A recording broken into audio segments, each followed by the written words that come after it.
Olá, vamos dar continuidade aqui a esta semana especial, uma semana dedicada ao apóstolo Paulo, e também com este vídeo aqui vamos dar continuidade ao nosso estudo sobre Romanos no Teodidatas, este vídeo aqui sobre Romanos 6. Esta série sobre Romanos ela estava um pouquinho diversificada assim no formato dos vídeos, né? Alguns vídeos eu gravei quando estava num grupo de estudos na faculdade, gravei o áudio e o PowerPoint do estudo, gravei a tela do tablet. Outros vídeos eu fiz com a leitura do texto e os comentários.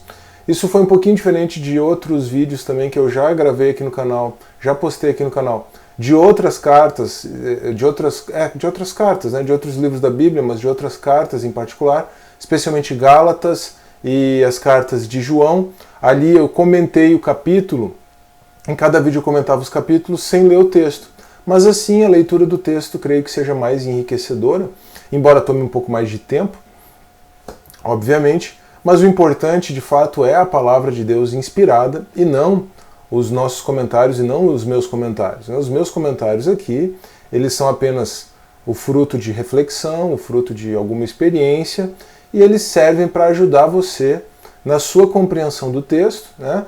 Porque na verdade quem vai conduzir e dirigir você à compreensão do texto é o Espírito Santo de Deus. Os meus comentários, eles de forma muito despretensiosa, apenas procuram ser um auxílio para você.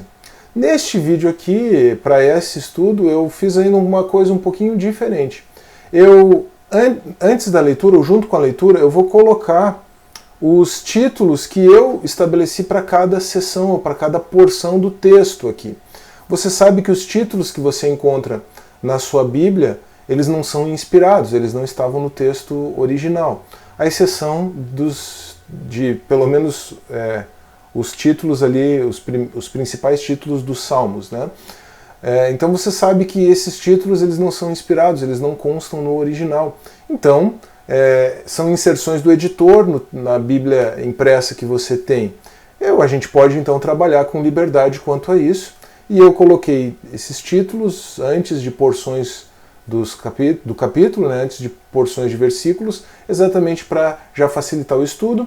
Esses títulos eles vão ser os títulos dos tópicos do nosso estudo, e eu já vou lê-los, né, vou apresentar a ideia que está por trás daquela porção de versículos antes de ler os versículos no texto. Mas já perdi muito tempo com essa introdução. Agora, se você quiser pausar o vídeo, pegar a sua Bíblia e abrir no capítulo 6 de Romanos, você pode fazer isso, ou o texto vai estar aqui na descrição do vídeo, junto com o roteiro de estudos, e se possível, porque o espaço da descrição ele é limitado, também alguns outros vídeos relacionados com assuntos e até menções que eu vou fazer ao longo desse estudo aqui, deste vídeo aqui, tá bom? Então vamos comigo para Romanos capítulo 6. O primeiro título ou subtítulo que eu dei, porque o título do estudo, vamos dividir assim, nós temos um título do estudo, né? E temos os subtítulos no capítulo, tá? Melhor assim. O título do estudo, o que resume esse capítulo 6 de Romanos é Mortos com Cristo para o pecado, vivos com Cristo para Deus. Esse é o título do próprio vídeo.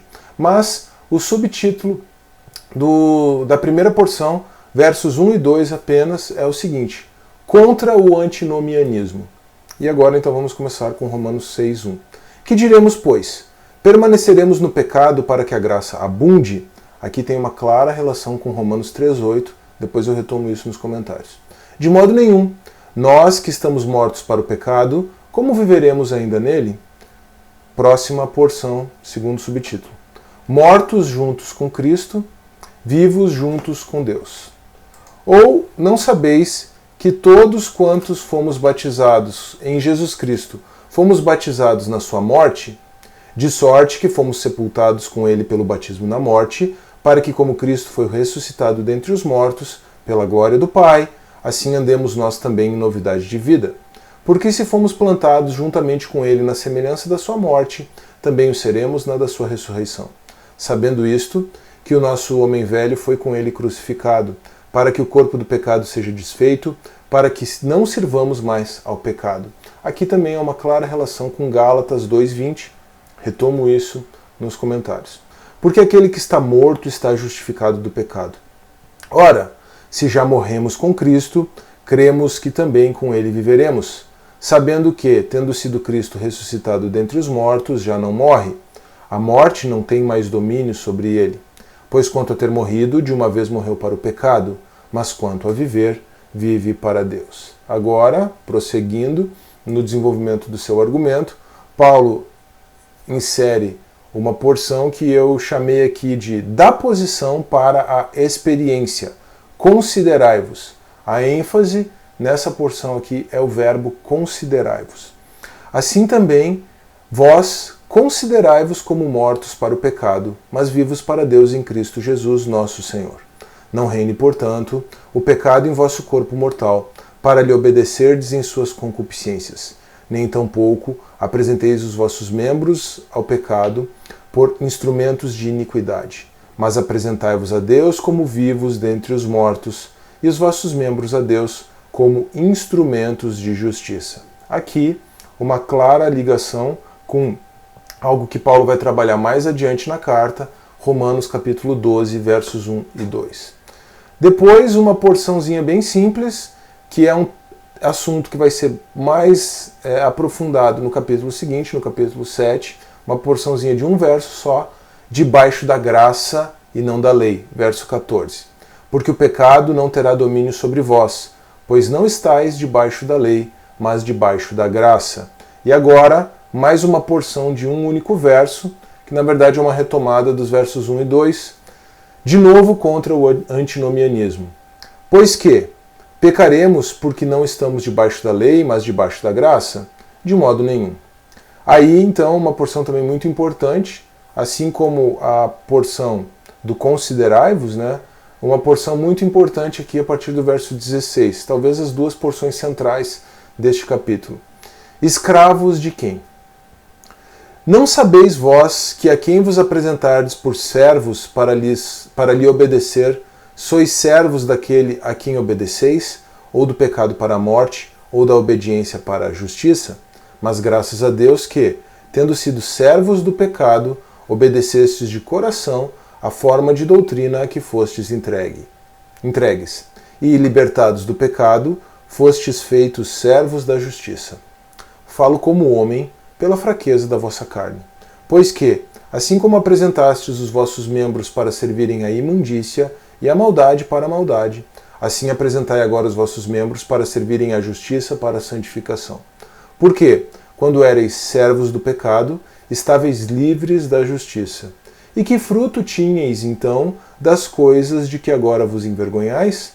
Porque o fim delas é a morte. Mas agora, libertados do pecado e feitos servos de Deus, tendes o vosso fruto para a santificação e, por fim, a vida eterna. E agora, encerrando este capítulo, uma porção bem conhecida, também um subtítulo para um versículo só: o salário do pecado, morte, versus o dom gratuito de Deus, vida eterna. Romanos 6, 23. Porque o salário do pecado é a morte, mas o dom gratuito de Deus é a vida eterna, por Cristo Jesus, nosso Senhor. Amém. Então, eu subdividi este capítulo em algumas porções, lembrando que o título desse estudo é Mortos com Cristo para o pecado, vivos com Cristo para Deus, e a primeira porção, ela está nos versos 1 e 2 e é retomada no verso 15, então vou considerar em conjunto aqui. Eu chamei de contra o antinomianismo. O que é o antinomianismo? É um assunto que eu tenho procurado trabalhar bastante aqui no canal, em alguns vídeos, tanto no comentário de Romanos 3, quanto em vídeos específicos, Não despreze a graça de Deus, na consideração sobre essa discussão teológica que existe entre calvinismo e arminianismo. Eu acabo sempre trabalhando de uma forma ou de outra esse assunto. O antinomianismo, como doutrina, esse é o nome. Como prática, nós podemos chamar de licenciosidade. Então, como doutrina, antinomianismo, como prática, licenciosidade, é a ideia, ou a prática, de que é possível a um cristão viver de qualquer maneira porque ele já foi salvo por Cristo. Essa é a definição de antinomianismo. Já que você é salvo pela graça, viva de qualquer maneira. Esse é um desvio muito grave mas infelizmente é um desvio muito comum e também muito antigo, quando você leva em conta a doutrina da graça. Tá? O próprio Paulo, que era um pregador da graça, era acusado de ensinar isso. Acusado caluniosamente, injuriosamente, blasfemado, como ele mesmo diz, e nós temos uma afirmação expressa disso em Romanos 3,8. Ele diz que ele é blasfemado de ensinar: pratiquemos males para que sobrevenham bens. Essa é uma das formas da doutrina do antinomianismo, né? Se a salvação é por graça, quanto mais você pecar, mais graça virá sobre você. É um desvio, é um erro muito evidente. E Paulo tem esse equívoco como pano de fundo para trabalhar todo este capítulo aqui de Romanos 6. Tá? Ele retoma essa questão, ele trabalha essas questões no verso 1 e 2, em Romanos 3,8, e retoma a questão no verso 15. A ideia que Paulo estabelece para enfrentar essa heresia é a ideia exatamente que ele trabalha nesse capítulo. Como eu falei, o combate a essa heresia serve como pano de fundo para esse capítulo. A ideia é que estamos mortos com Cristo para o pecado. E se estamos mortos com Cristo para o pecado, o batismo, como nós vamos ver, é um símbolo disso, né? Nós não podemos viver pecando. É algo incompatível, uma vida de pecado é algo incompatível com a nossa nova vida em Cristo. E isso introduz a próxima sessão. Mortos junto com a sessão 2, né? Mortos juntos com Cristo, vivos juntos com Cristo. Então, aqui nós temos uma porção que vai do verso 3 até o verso 10. Mortos juntos com Cristo, vivos juntos com Cristo. Ou seja, Paulo faz uma aplicação presente, uma aplicação em nós mesmos da morte e da ressurreição de Jesus. Tá? O sepultamento de Cristo, Jesus morreu sobre a cruz, carregou os nossos pecados, foi sepultado. O sepultamento de Jesus, ele é comparado como figura ao nosso batismo. Ou melhor, o batismo é uma figura do sepultamento de Jesus como uma aplicação prática, concreta, da morte de Cristo sobre a nossa vida.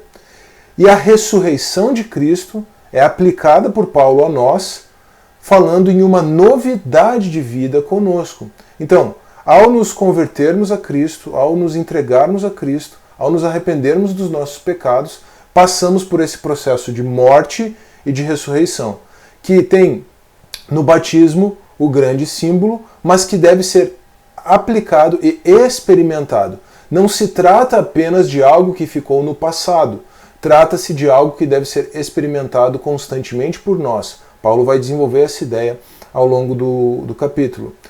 A ideia básica é que o nosso velho homem foi crucificado com Cristo.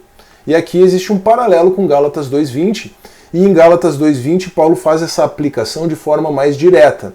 Aqui ele espaça a aplicação em cerca de 7 versos. Em Gálatas 2:20 Paulo faz a aplicação num único verso. Vou deixar indicado o vídeo sobre Gálatas capítulo 2 também para você. Gálatas 2:20 Paulo diz: tenho sido crucificado juntamente com Cristo. Paulo aplica, em razão do tempo perfeito utilizado no original, Paulo aplica os efeitos da crucificação como algo permanente. Tenho sido crucificado juntamente com Cristo e vivo não mais eu, mas Cristo vive em mim. E o que vivo agora na carne, vivo em fé. A fé do Filho de Deus que me amou e a si mesmo se entregou por mim. Então, em Gálatas 2:20, em conexão aqui com Romanos 6, Paulo trabalha esse estar continuamente crucificado com Cristo, morto com Cristo, morrendo com Cristo, mortificando a carne junto com Cristo, para também experimentar a ressurreição, a novidade de vida com Cristo. A ideia é que Cristo venceu a morte, e como a morte é consequência do pecado, ele venceu ambos. Em 1 Coríntios 15, Paulo relaciona de forma muito clara a morte com o pecado, e se Cristo venceu a morte, e a morte é consequência do pecado, logo Cristo venceu tanto a morte quanto o pecado. Assim, em Cristo nós venceremos a morte no futuro com a ressurreição do corpo, mas nós já vencemos a morte atualmente em seus efeitos. E se nós vencemos e venceremos a morte, nós também podemos vencer o pecado, porque o pecado, juntamente com a morte, já está derrotado por Cristo. Tá? E aí, então, é isso que leva Paulo a essa aplicação muito prática da posição, porque nós já estamos com Cristo, mortos, sepultados pelo batismo e ressurretos em novidade de vida pela sua ressurreição. Paulo leva da posição à experiência na porção seguinte, nos versos 11 a 13, com ênfase para o verbo considerai-vos. Considerai-vos é o verbo-chave. Nós precisamos nos considerar mortos para o pecado e vivos para Deus em Cristo. Não se trata apenas de um efeito automático, de uma consequência automática da morte e da ressurreição de Cristo. Sim, espiritualmente esta é a nossa posição, essa é a nossa condição, mas nós precisamos experimentar isso. E experimentar isso passa por uma decisão racional da nossa parte e uma atitude condizente com essa decisão. O verbo-chave é considerai-vos, como eu falei. A ideia, a atitude é a mortificação da carne, dos desejos da carne. Isso será retomado também no capítulo 7. E aí nós vamos nos apresentar não ao pecado, mas a Deus. E aí nós temos um paralelo muito claro com Romanos 12, 1 e 2. Apresentar-se a Deus como sacrifício vivo, santo e agradável, o corpo a Deus, e rejeitar o pecado, o padrão do mundo, e isso é metamorfose pela renovação da mente. Vídeo sobre Romanos 12 já existe aqui no canal. Isso tudo porque nós estamos debaixo da lei e não da graça. Nós estamos debaixo da graça e não da lei. Nós não estamos debaixo da lei. E aqui no texto, debaixo não da lei, mas da graça. Eu acho que, deixa eu ver se lá na... eu inverti na hora de colocar no roteiro aqui. Debaixo da graça e não da lei. Nós estamos debaixo da graça, não da lei. Então aqui Paulo vai demonstrar o seguinte, que assim como nós estamos mortos para o pecado, nós também estamos mortos para a lei. Né? E porque estamos mortos para a lei, estamos debaixo da graça. Essa discussão toda que envolve lei e graça, o problema, todo esse problema que ele introduz no verso 14, ele vai retomar no verso 7. E sobre o verso 7, sobre a lei em Romanos 7, também já existe um vídeo aqui no canal, então eu não preciso aprofundar aqui, mas a ideia é a seguinte: enquanto estamos debaixo da lei, nós estamos debaixo da morte, porque somos levados à condenação da lei. A lei de Deus, ela desperta em mim a iniquidade, o pecado, e ela se soma a uma lei dos meus membros. E essa lei dos meus membros vai me indicar, vai me mostrar, vai me apontar para uma outra lei. Quando eu quero fazer o bem, o mal está junto comigo. Então o homem sem Deus, sem Cristo, entregue apenas ao regime da lei, ele está num regime de desespero. E Cristo e a graça de Cristo é que é a solução. Nós somos mortos para a lei, mortos para o pecado e vivos para Deus, para vivermos a graça de Cristo. Aqui, além da introdução à discussão que vai ser feita no capítulo 7, nós temos já de forma contemporânea, né, uma conexão com a nova perspectiva sobre Paulo, assunto do vídeo que eu postei ontem, né, porque a nova perspectiva sobre Paulo, ela propõe uma releitura da forma como Paulo lida com essas ideias de lei e graça, no sentido de que Paulo não estava trabalhando uma contraposição individual, subjetiva, mas ele estava trabalhando algo do ponto de vista coletivo. Né? E a lei, então, ela servia como um padrão de identificação, ou como a identificação, como um elemento de identidade, um marcador de identidade do povo de Deus no povo judeu. Mas ela era específica para os judeus, e a graça, ela introduz os gentios na aliança de Deus, introduz os gentios ao povo de Deus na igreja. É uma ênfase mais étnica do que propriamente soteriológica da nova perspectiva sobre Paulo. Né? Depois, homens como o James Dunn tentam dar uma recuperada, né, na ideia da justificação pela lei, da justificação pela graça, desculpa, mas eu já fiz essa discussão no vídeo de ontem. O que eu quero só mostrar é que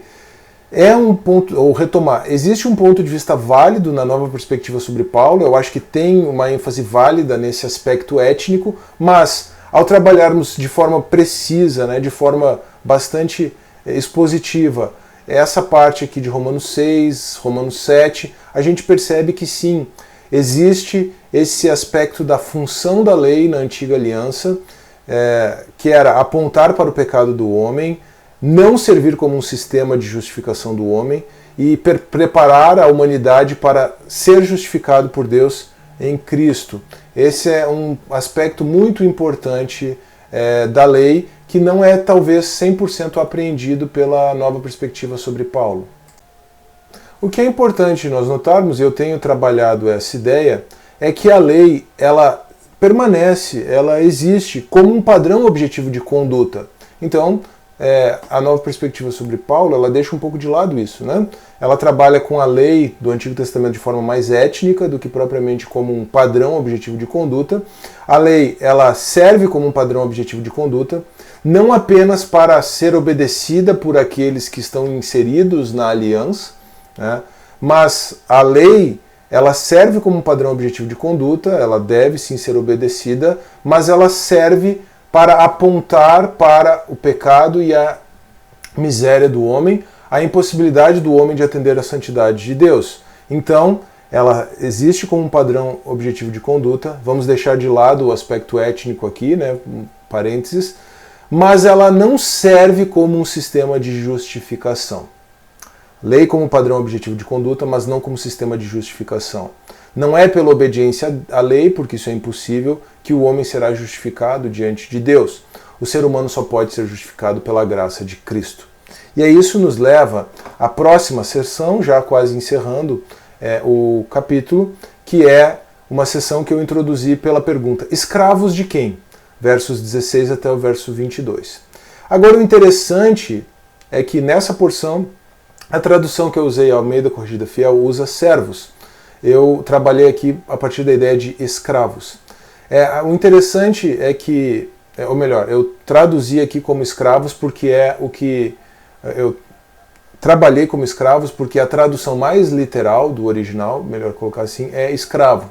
Eu só não quis corrigir na tradução quando eu li, mas eu poderia ter feito isso, faço isso algumas vezes. O que é importante nós notarmos é que é uma escravidão que decorre de uma apresentação voluntária. Nós podemos escolher a quem vamos servir, à carne ou ao espírito, mas seremos de uma forma ou de outra escravos.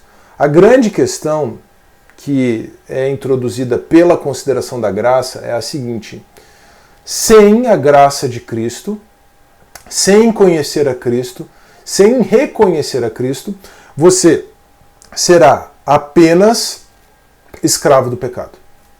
Ponto. Mas, uma vez conhecendo a Cristo, uma vez liberto pela graça de Cristo, você é um homem livre, você pode escolher a quem servir, ou ao pecado e à morte, ou a Deus por meio de Cristo e a nova vida. Então veja só, aqui nós temos bem claramente, nós conseguimos vislumbrar bem claramente onde parece que Lutero acertou e onde parece que Lutero errou quando ele falou sobre o servo-arbítrio, né? Lutero, em razão da discussão que ele teve com Erasmo de Roterdã, lá por volta do ano 1526, ele escreveu uma obra muito conhecida, o servo-arbítrio, né? Ou a servidão da vontade, na qual ele negou o livre-arbítrio e depois isso acabou sendo incorporado pela perspectiva reformada. Nós vamos ter isso também em Calvino e nos calvinistas. Lutero acertou, aparentemente, né, não vou ser dogmático aqui, Lutero aparentemente acertou quando ele percebeu que, sem Cristo, o homem não tem opção, ele é escravo do pecado, certo? Mas, uma vez em Cristo, liberto por meio de Cristo, o homem pode oferecer-se voluntariamente ou ao pecado ou a Deus. E aí isso passa sim pela decisão do homem, pela deliberação do homem. Uma vez em Cristo, né, pode se oferecer a Deus ou ao pecado. E aí é que vai entrar a dificuldade do antinomianismo, né? E aí é que vão entrar as discussões infindáveis e estéreis sobre possibilidade ou não de perda da salvação. Eu acho que a questão, o problema é muito mais semântico aqui, e ligado a um determinismo filosófico do que qualquer outra coisa. Tá? O que eu quero deixar claro é que há uma escravidão, ou ao pecado ou a Deus. Antes de Cristo, só ao pecado. Depois de Cristo, ou ao pecado ou a Deus. E a atuação do Espírito Santo no homem, em razão da graça de Cristo, em razão da cruz de Cristo, ela habilita o homem a escolher. O homem pode escolher a qual dos dois senhores servir, ou ao pecado ou a Deus. E aí o que nós temos é o seguinte, trabalhando com ideias, né, que estão ligadas a calvinismo e arminianismo, mais recentemente eu tenho trabalhado também o molinismo aqui no canal. Embora a eleição seja monergista, no sentido de que depende apenas de uma atitude de Deus, foi Deus quem enviou seu Filho, foi Cristo quem morreu e ressuscitou, é Deus quem nos chama, o processo que envolve escolher se sujeitar ao pecado ou a Deus, esse processo é sinergista. O homem, a escolha do homem, a decisão do homem, ela é importante nesse processo, e aí o homem coopera com Deus, com a atuação do Espírito Santo no seu interior. Nós podemos estar livres do pecado, mas nos sujeitarmos a ele, e assim permaneceremos seus escravos. Por isso é que existe a necessidade de mortificação da carne, nesse processo sinergista, trabalho conjunto, né? Sinergismo é isso, trabalho conjunto de Deus e do homem, nesse processo sinergista de santificação. E aí nós temos a última porção, que é composta por um único verso, o verso 23, o salário do pecado, que é a morte, versus o dom gratuito de Deus, que é a vida eterna. Essa conclusão, veja que interessante, Paulo, ele trabalha essa conclusão primeiro num paralelismo de oposição, que é algo bem típico da poesia hebraica, né, do pensamento hebraico. O salário do pecado é a morte, mas o dom gratuito de Deus é a vida eterna. São duas ideias contrapostas que formam um paralelismo. Mas o que Paulo está fazendo aqui no final é apresentar o fundamento de toda a discussão realizada por ele. Né? Debaixo do pecado, servindo ao pecado como escravo, você vai morrer. Recebendo o dom gratuito de Deus, que é a vida eterna em Cristo Jesus, e se sujeitando a Deus como escravo, veja que é uma escravidão voluntária. Libertos pela graça, a escravidão ela é voluntária. Você vai ser escravo, você só tem que escolher de quem? Do pecado ou da vida. Essa é a grande questão, do pecado e da morte ou de Deus e da vida. Essa é a questão. Sem a graça, longe de Cristo, você não tem escolha, você sempre será um escravo. Mas, quando você é liberto por Cristo, você precisa escolher a quem você vai se sujeitar. A morte e ao pecado, ou a Deus e a vida eterna. Você é escravo. Em Gálatas, capítulo 5, Paulo diz, a carne milita contra o espírito e o espírito milita contra a carne, para que vocês não façam porventura o que desejam. Veja que interessante, Paulo mostra assim, você de fato não tem um desejo próprio. Você pode desejar ou escolher carne ou espírito, morte ou vida. E o Espírito Santo, a graça, a redenção, nos habilita para isso. Mas o seu próprio querer, nesse sentido soteriológico, nesse sentido de santificação, você não vai fazer. Isso não elimina a nossa individualidade, as nossas escolhas individuais, as nossas preferências individuais, tudo aquilo que marca a nossa personalidade.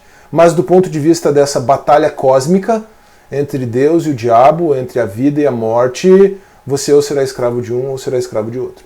Então essa conclusão de Paulo, ela é como que também a premissa e o fundamento para tudo que ele desenvolve neste capítulo aqui. Bom, encerramos o estudo. Esse estudo ele foi um pouco mais denso mesmo, porque foi até interessante, a gente fez um processo um pouco errático aqui no estudo de Romanos, mas o capítulo 6 ele acabou servindo como uma conclusão de todo o estudo que eu já tenho aqui no canal sobre Romanos. Por isso esse estudo ficou um pouquinho longo, esse vídeo ficou um pouquinho longo. E aí os capítulos 15 e 16 são um pouco mais leves, eu vou complementar com eles, claro. Mas, se você quiser aprofundar o estudo, vou deixar no final do vídeo, na tela final, a playlist sobre Romanos aqui. Vou deixar a playlist sobre Gálatas também, que é um estudo bastante próprio, né, bastante apropriado Vou deixar o vídeo sobre a nova perspectiva sobre Paulo, tudo isso na tela final. O que eu puder eu vou linkar aqui na descrição. E eu espero que esse vídeo, esse estudo tenha sido tanto instrutivo quanto edificante. Se foi esse o caso, não se esqueça, por favor, de deixar o seu like no vídeo, de se inscrever no canal, de compartilhar esse vídeo com seus amigos, com seus irmãos em Cristo, estimulando eles a se inscreverem também no Teodidatas e de deixar o seu comentário. Um forte abraço, que Deus abençoe e até a próxima.